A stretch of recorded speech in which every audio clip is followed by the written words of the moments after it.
Hello students, welcome back to my channel. अभी तक हमने 5.2 के अंदर 16 क्वेश्चन तक कंप्लीट कर लिए थे क्लास 10th और एक्सरसाइज 5.2 का आज हम कंटिन्यू 17th क्वेश्चन स्टार्ट कर रहे हैं और क्वेश्चन 17 है find the 20th term from the last term of the AP 3, 8, 13 up to 253। Question number 17 है। तो इस 17 क्वेश्चन के अंदर आपको एक एपी गिवन है। एपी है 3, 8, 13 अप टू 253 और इसका हमें from last 20th term find करना है।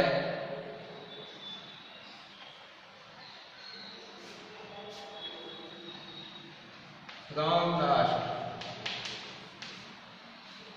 देखिए, इस एपी के लास्ट से अंतिम से 20वां टर्म हमको निकालना है। कौन सा टर्म भाई? 20वां टर्म।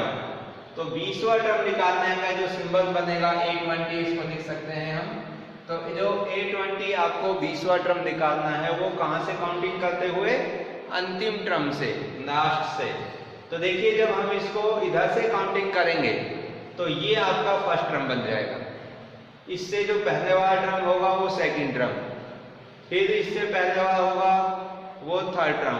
इस तरह से करते हुए ये एपी आपकी यहां से काउंट ना होकर आपको इधर से जब काउंट करेंगे तो उसका 20वें नंबर पर जो टर्म आएगा वह हमें फाइंड आउट करना है।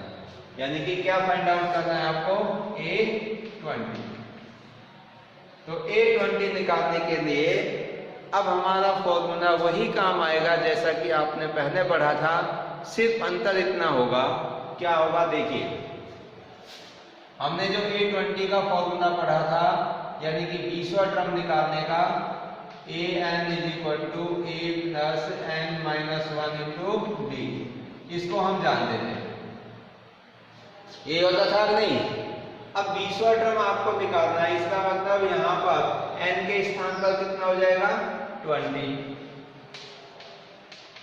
अब यहाँ a के स्थान पर ये आपका लास्ट टर्म बन जाएगा 253।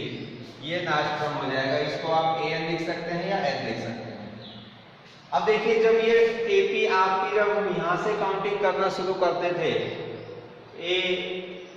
A1, जैसे ये A1 इसी का नाम था, ये A2, ये A3, तो यूं जब आप काउंट करते थे तो आपका जो D निकालते थे हम A2 - A1 करके, तो इस AP का जो D अगर हम इधर से काउंटिंग करते हैं तो 8 - 3 करेंगे तो कितना आएगा? 5 आएगा। लेकिन जब आप इधर से काउंटिंग करोगे तो वही D किसका हो जाएगा? माइनस का हो जाएगा। तो यहाँ पर D जो पॉजिटिव है वो किसका हो जाएगा? नेगेटिव हो जाएगा। n - 1 और d के स्थान पर क्या कर दूं मैं? माइनस। तो n प्लस माइनस का हो जाएगा माइनस n - 1 × d। तो ये आपका A20 टर्म का क्या बन गया?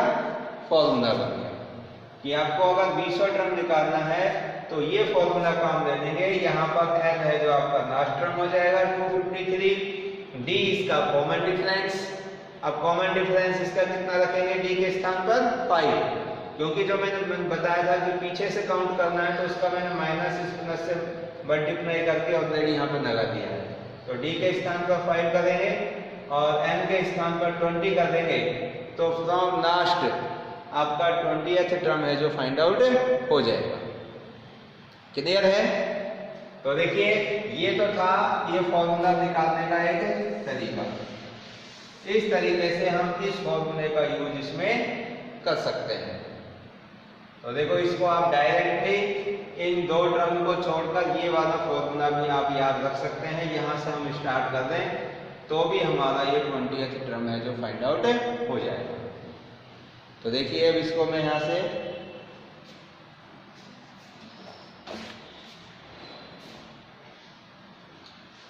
मैं इधर से अरेंज करके स्टार्टिंग कर रहा हूँ। ये मैंने फॉर्मूला समझाया सिर्फ आपको।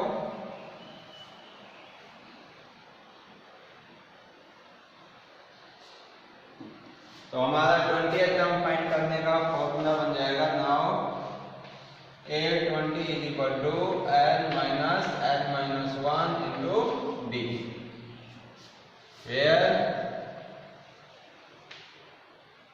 A is equal to D is equal to 5, n equal to 20 और जो n है लास्ट टर्म वो कितना है 253, वो हम इसके अंदर पुट कर देंगे। तो देखो क्या बन जाएगा भाई, A20 इक्वल टू इसके स्थान पर 250 हो जाएगा, 253 लास्ट टर्म के स्थान पर माइनस यहाँ हो जाएगा 20 माइनस 1 इंटू डी, और डी कितना है आपका 5, तो 253 माइनस ये बच जाएगा 19 इंटू 5, 253 माइनस ये बन जाएगा 95, 19 5 जा 95, और इसमें से ही माइनस करेंगे तो 13 + 5 है तो 8, और ये रह गए 15, तो 158। तो ये आपका 20th टर्म हो गया, कहाँ से, अंत से, लास्ट टर्म से हमारा ये 20th टर्म जो होगा वो 158 होगा। क्लियर है भाई? तो इस तरीके से इस क्वेश्चन को हम सॉल्व कर सकते हैं।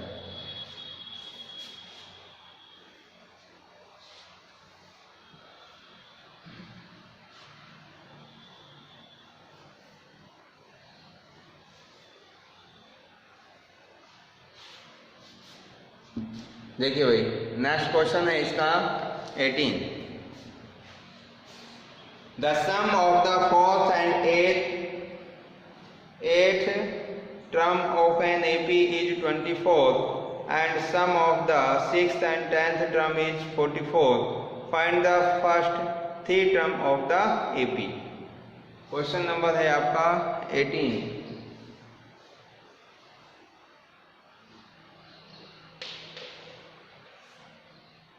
देखिए sum of the 4th and 8th term, चौथा और 8वां जो टर्म है उनका सम 24 दे रखा है। तो गिवन क्या क्या है आपके पास, गिवन है इसमें A4 plus A8 is equal to 24। एक तो ये गिवन है, और नेक्स्ट है A6 plus A10 is equal to 44, और आपको AP इसके अंदर फाइंड आउट करना। देखिए हमारे पास we have A4 plus A8 equal to 24 and A6 plus A10 equal to 44। We find out AP। तो हमें AP निकालने के लिए किसकी रिक्वायरमेंट होती है, एक तो हमारे पास में फर्स्ट टर्म हो और एक कॉमन डिफरेंस हो। अगर ये दो चीज हमारे पास है तो हम इजीली AP फाइंड आउट कर सकते हैं। तो A और D फाइंड करने के लिए फर्स्ट टर्म को A और कॉमन डिफरेंस को D से रिप्रेजेंट कर रहे हैं। तो आपका यहाँ से देखिए A और D कैसे निकाल सकते हैं। तो यहाँ पर जो 4th टर्म है इसका फॉर्मूला यूज कर देंगे, A8 का फॉर्मूला यूज कर देंगे, उससे एक इक्वेशन तो यहाँ से आ जाएगी, इसी प्रकार एक इक्वेशन यहाँ से आ जाएगी, और इन दोनों इक्वेशन को सॉल्व करके हम A और D की वैल्यू फाइंड आउट कर सकते हैं। देखिए नाउ तो A4 का बनेगा, यहाँ से इसको हम इक्वेशन फर्स्ट ले लेते हैं, इसको इक्वेशन नंबर 2। तो फ्रॉम फर्स्ट A4 के स्थान पर क्या हो जाएगा A प्लस 3D, और A8 के स्थान पर हो जाएगा A plus 7D is equal to 24। क्योंकि आप जानते हो since an is equal to A plus n minus 1 into D होता है। तो इस फॉर्मूले में हमने n के स्थान पर 4 और 8 पुट करके ये दो रिलेशन निकाल दिए। अब देखिए A और एक A है, तो A प्लस A मिलकर कितने हो गए 2A प्लस 3D और 7D 10D is equal to 24। अब देखिए दोनों साइड में 2 जो कॉमन है तो हम 2 से डिवाइड कर सकते हैं इसको। इक्वेशन आपकी शॉर्ट फॉर्म में हो जाएगी। जब इसको 2 से डिवाइड करेंगे तो ये हो जाएगा a plus 5d is equal to 12। क्या किया मैंने, बोथ साइड 2 से इसको डिवाइड किया। अब इसको ले लेता हूं मैं इक्वेशन नंबर 3। ठीक है भाई। अब नेक्स्ट देखिए, फ्रॉम सेकंड से a6 की वैल्यू क्या होगी, a प्लस 5d, क्योंकि यहाँ पर n के स्थान पर हम 6 रख रहे हैं तो a प्लस 6 माइनस 1 5d हो जाएगा। और a10 की value a plus 9d is equal to 44। तो a प्लस a कितना हो जाएगा 2a, और 5d और 9d कितने हो गए 14d इज इक्वल टू 44। तो इसमें भी 2 कॉमन है, 2 से डिवाइड हो सकता है, तो इसको कितने से डिवाइड कर दूं मैं, 2 से डिवाइडेड बाई 2। और जब इसको 2 से डिवाइड करेंगे तो ये क्या आ जाएगा, a plus 7d is equal to 22। इसको दे देते हैं इक्वेशन नंबर 4। तो अब इक्वेशन 3 और 4, इन दोनों इक्वेशन को यूज करके आप एलिमिनेशन मेथड से a और d की वैल्यू फाइंड आउट कर सकते हो। तो देखिए इसको यहां पे कर रहा हूं मैं।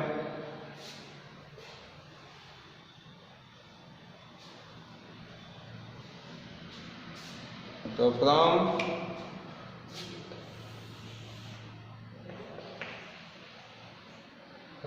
Third and fourth using elimination method,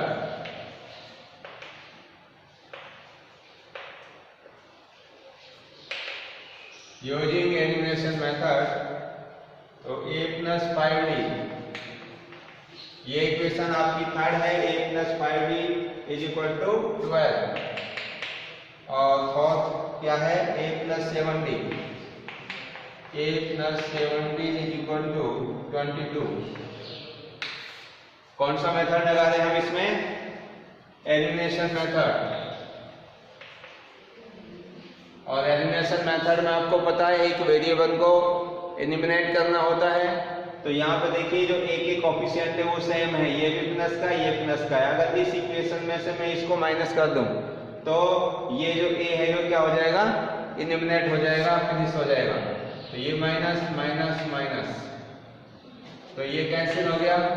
5d में से 7d माइनस करेंगे, माइनस का 2d, और 12 में से 22 माइनस करेंगे तो ये माइनस का कितना बच जाएगा 10। दोनों साइड से माइनस माइनस कैंसिल, और d is equal to 10/2 cancel करेंगे तो 5। तो d की वैल्यू हमारे पास 5 आ गई। अब d की वैल्यू 5 आप इसमें से किसी भी एक इक्वेशन में पुट कर दो, a की वैल्यू आ जाएगी। d की वैल्यू 5 मैं यहाँ पे कर रहा हूँ, तो 5 यहाँ रखेंगे d के स्थान पर, d के स्थान पर 5 यहाँ रखेंगे तो a की वैल्यू निकल जाएगी। तो देखिए d इज इक्वल टू 5 यहाँ पे रख रहा हूँ मैं, कौन सी इक्वेशन में, ये 3rd इक्वेशन है। तो from 3rd a plus 5 into 5 is equal to 12, तो a प्लस ये हो जाएगा 25 इज इक्वल टू 12, और इसका ट्रांसपोज कर देंगे a is equal to 12 minus 25 is equal to minus का 13। तो a की वैल्यू आ गई हमारे पास माइनस 13। अब d भी आ गया और a भी आ गया। अब दोनों वैल्यू हमारे पास है, तो अब AP हम इजीली फाइंड आउट कर सकते हैं। तो नाउ AP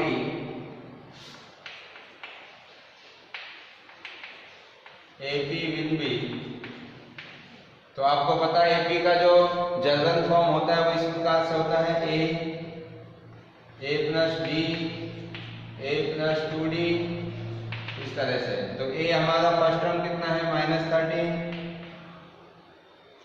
फिर a में d ऐड करेंगे, यानी कि माइनस 13 में हम d5 ऐड कर देंगे तो माइनस का 8। फिर आप a के अंदर 2d, d की वैल्यू 5 है तो 5 2 जा 10, और a माइनस 13 है तो माइनस 13 और 10 तो माइनस का 3। तो इस तरह से ये हमारी क्या बन गई, AP हो गई। तो ये आंसर हो गया। तो इस प्रकार से हम इस क्वेश्चन का सॉल्यूशन फाइंड आउट कर सकते हैं। क्लियर है। अब देखिए इसका नेक्स्ट क्वेश्चन है 19।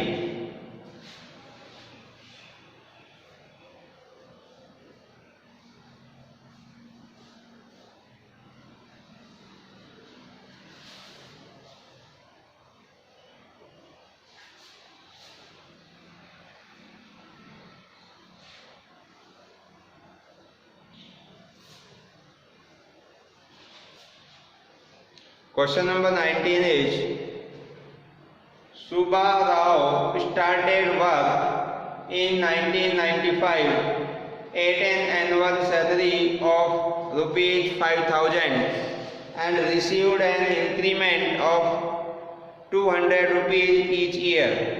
In which year did his income reach 7,000 rupees? देखिए जो क्वेश्चन नंबर 19 है उसको किस तरह से सॉल्व करेंगे कि सुब्बा राव की जो एनुअल सैलरी है वो 1995 के अंदर थी 5,000 रुपीज। 1995 में 5,000 रुपीज थी किसकी? सुब्बा राव की।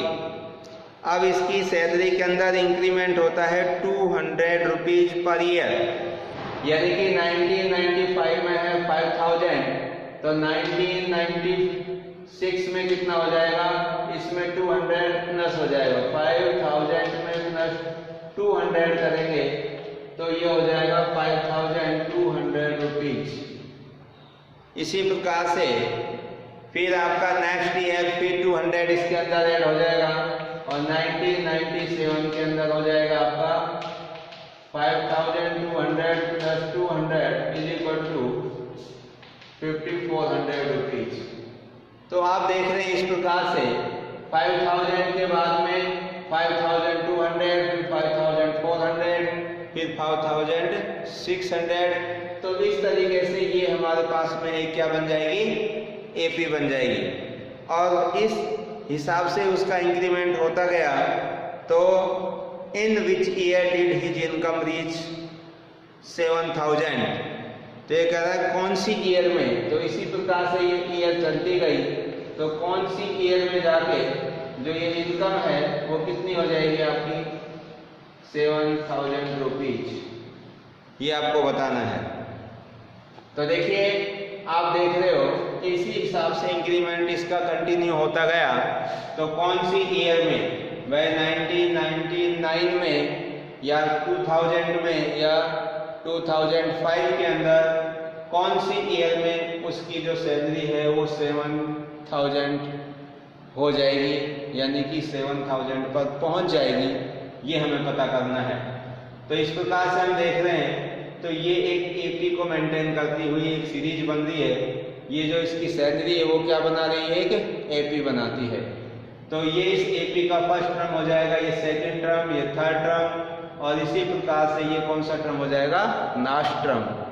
और जब ये लास्ट टर्म हो जाएगा तो कौन सी ईयर में, विच ईयर, कितने साल लग जाएंगे उसको? तो एन की वैल्यू हमें फाइंड आउट करनी है। नंबर ऑफ टर्म्स कितने होंगे, कितने नंबर ऑफ ईयर हो जाएंगे उसको 7,000 की सैलरी पे पहुंचने के लिए। तो हमें किसकी वैल्यू फाइंड आउट करनी है? एन की वैल्यू। ठीक है। तो देखिए इसमें क्या क्या है।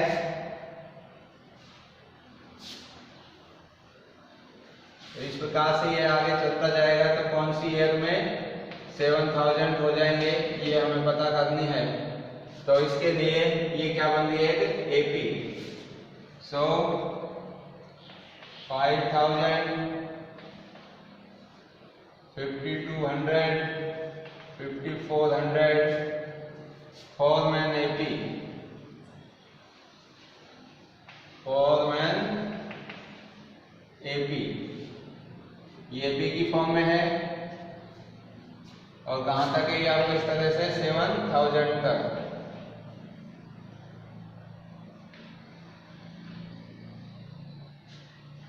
सो ए इक्वल टू कितना है इसमें? अब 5,000। डी कितना हो जाएगा? A2 माइनस A1, 5,400 माइनस, चाहे 5,200 माइनस 5,000 कर दीजिए या 5,400 माइनस 5,200 कर दीजिए। तो कितना आएगा? वही 200। और n की वैल्यू आपको फाइंड करनी है। an लास्ट का टर्म दे रखा है 7,000 और n आपको पता करना है। तो देखिए n निकालने के लिए फॉर्मूला हमें पता ही है। We know that since an is equal to a plus n minus 1 into d. तो a n कितना है 7000 और a कितना 5000, n आपको निकालना है और d कितना है इसमें 200। तो इसको सॉल्व करेंगे आगे। तो 5000 को मैं इधर लेके आ रहा हूँ ट्रांसपोज करके, इसका हो जाएगा माइनस का।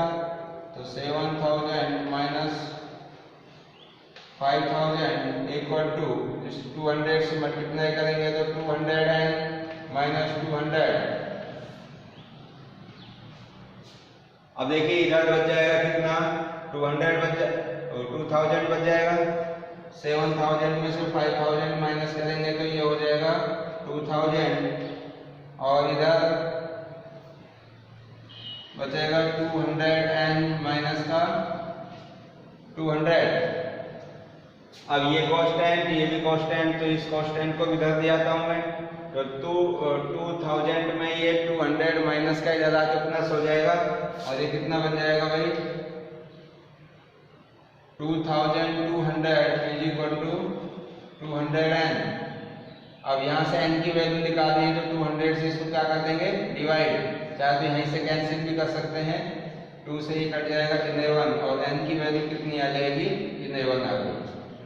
तो इसका मतलब 11वीं साल के अंदर उसका जो सैलरी है वो कितनी पहुंच जाएगी 7000 हो जाएगी।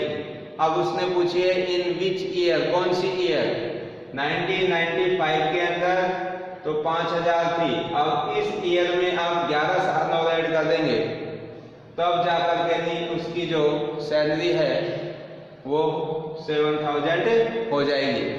तो कौन सी ईयर होगी, तो 1995 के अंदर n इक्वल टू 11 हम प्लस कर देंगे और n प्लस करने पर जो ईयर निकल के आएगी वो क्या होगी, तो नाउ ईयर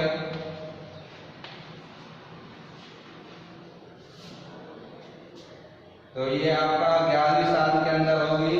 तो 1995 में आप ऐड कर देंगे कितना 11 और कितनी हो जाएगी इसकी, ये बन जाएगी 2006 के अंदर जो उसकी सैलरी है वो कितनी हो जाएगी भाई 7000 हो जाएगी। अब इसी प्रकार से जो आपका ये क्वेश्चन नंबर इसमें 20th है, 20th क्वेश्चन को भी आप सेम जैसे ये किया है सेम इसी प्रकार से कर सकते हैं। नो चेंज है इसमें, सिर्फ डिजिट चेंज हो रही है।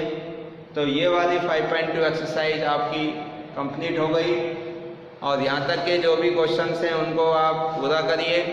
कोई समस्या हो, कोई डाउट हो तो आप पूछिए। तो नेक्स्ट क्लास के अंदर हम 5.3 स्टार्ट करेंगे। So thank you and thank you very much.